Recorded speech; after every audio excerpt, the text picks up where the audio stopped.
Bom, Rick, agora conta a tua tese do dia que a gente se conheceu de verdade. No dia 8 de julho de 1986, início da W, que era ainda WGGK. Conta. Eu tinha chegado de Porto Alegre há 6 meses e tinha conseguido um emprego numa agência muito boa, mas muito obscura, chamada GGK.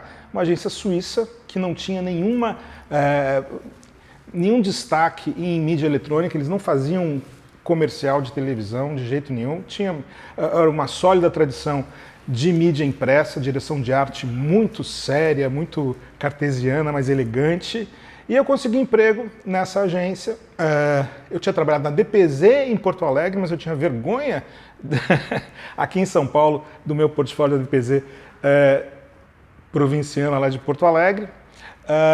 E consegui emprego nessa agência, que era uma agência muito legal, mas muito obscura. E de repente, um belo dia, ela deixa de ser um lugar que eu precisava explicar 10 minutos onde que eu trabalhava e para virar o lugar mais famoso, mais desejado de trabalhar na publicidade brasileira, porque o Washington Oliveto tinha se associado a essa agência, a GGK tinha virado a WGGK, e de repente eu estava trabalhando com o meu ídolo sem ter feito força nenhuma para isso. Foi gozado, porque quando a gente fez o casamento WGGK, eu de covardia inventei a barra. Talvez uma das boas contribuições que eu dei para a história da publicidade mundial foi a invenção da barra. Porque depois que eu fiz a WGGK, teve a SAT, começou a aparecer um monte de barras no mundo inteiro. Por que eu pus a barra? Por covardia. Porque apesar de eu ter uma relação ótima com o Paul Gredinger, um suíço adorável, que era um homem da GGK no mundo, com o Michael, que era um criador brilhante, que tocava GGK na Alemanha, eu falei, vai que não dá certo a agência W/GGK. Não deu certo, eu tiro o meu W e vou embora. E era uma bobagem minha isso, porque na verdade eu tinha já, devido ao tempo que eu passei na DPZ, ao acúmulo de muitos trabalhos conhecidos, eu já tinha uma visibilidade entre os clientes. E assim, por exemplo, na primeira semana, a WGGK ganhou as contas da Grandene e da Bombril, o que já mudava muito.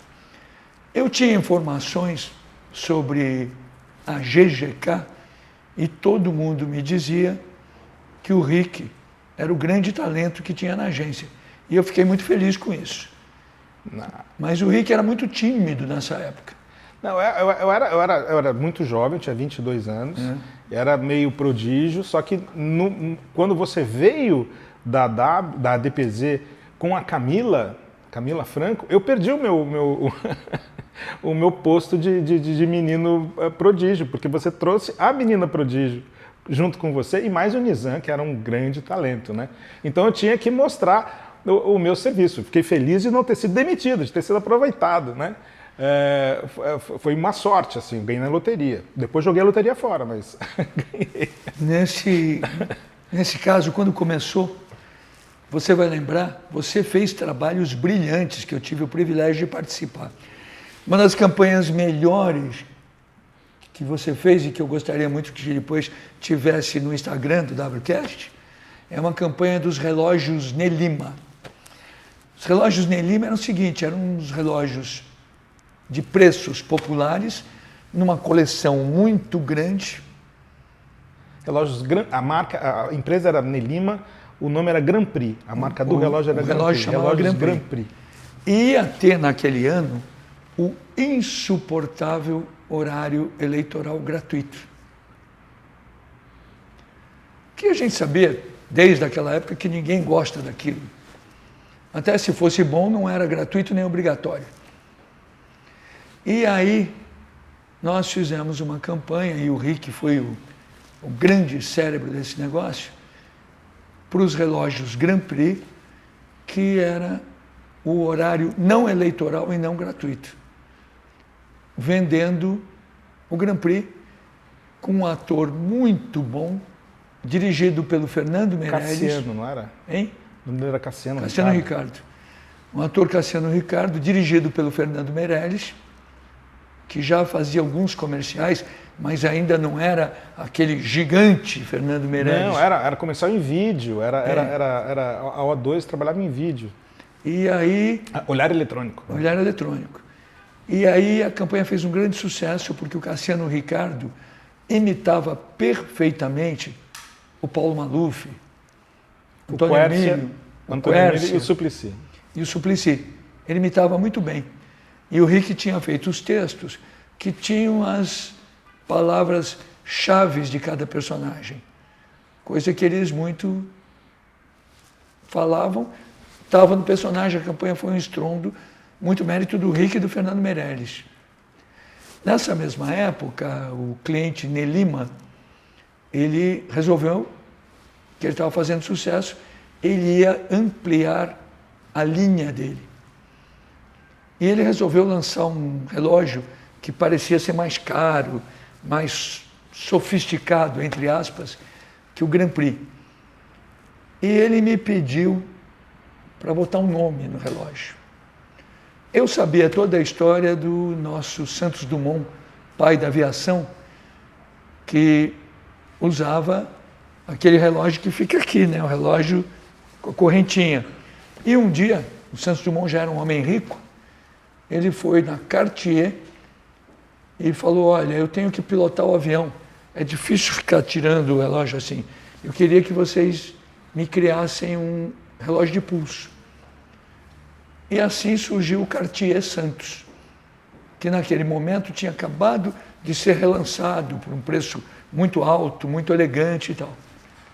Obviamente que eu não poderia chamar o relógio do meu cliente de Santos, mas eu podia chamar de Dumont. E assim nós lançamos o relógio Dumont.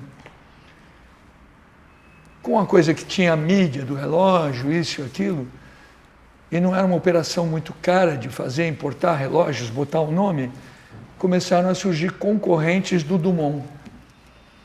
E aí o dono da Nelima me pediu que criasse um slogan que combatesse os imitadores do Dumont, que na categoria dele era um líder.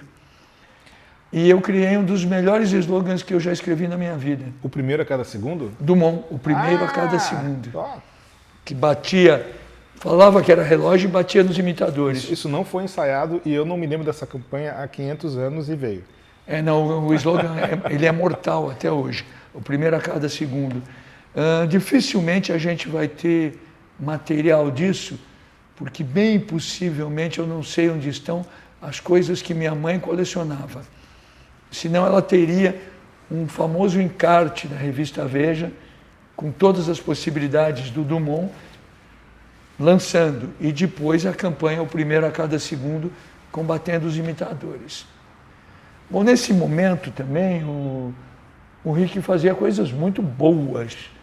E ele estava habituado com anunciantes difíceis. Por exemplo, a gente tinha conta da Roche. A Roche, uma empresa de remédios, os critérios éticos são praticamente a possibilidade de você fazer nada de comunicação.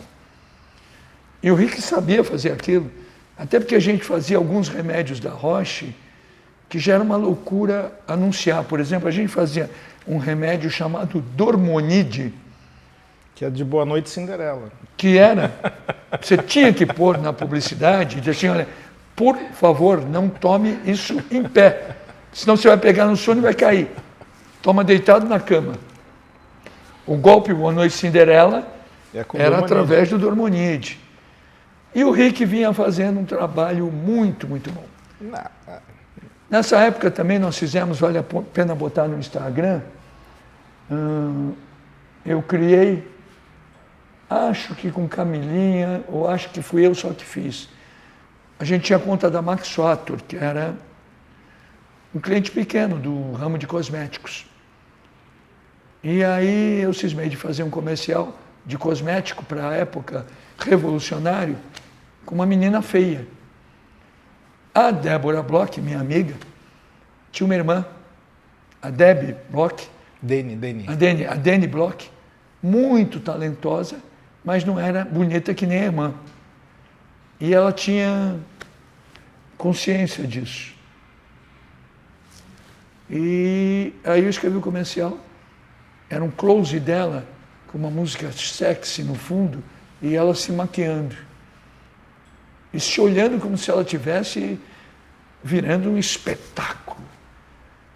E no final ela só tinha uma fala, ela dizia assim, Max de Max Factor, se comigo funciona, imaginem você que é bonita desse jeito. Nessa época também nós começamos a fazer as campanhas do posto São Paulo, que era minúsculo, tinha poucos postos. Então todos os postos, assim, Shell, Esso, se vendiam como os maiores do Brasil. E nós criamos uma campanha que o tema era Posto São Paulo, a maior rede em simpatia, que é a única coisa que ele podia ser maior. O filme foi um grande sucesso porque eram os frentistas torcendo para finalmente entrar um carro, e quando o carro entrava não era para pôr gasolina, era para pedir uma informação. E eles davam a informação na maior boa, simpáticos. Nessa época, para o segundo filme do Posto São Paulo, eu consegui um milagre. A gente queria fazer um comercial com a canção Sentado à Beira do Caminho, do Roberto e o Erasmo, imortalizada pelo Erasmo. E o cliente era muito pequeno, é claro que ele não tinha dinheiro para pagar os direitos autorais da gravação, e o comercial seria os dois frentistas cantando Sentado à Beira do Caminho, porque estavam esperando um carro entrar. E aí foi curioso, porque eu falei com o Roberto e com o Erasmo, eles adoraram a ideia e deram a música de graça, o que é uma coisa que não acontece.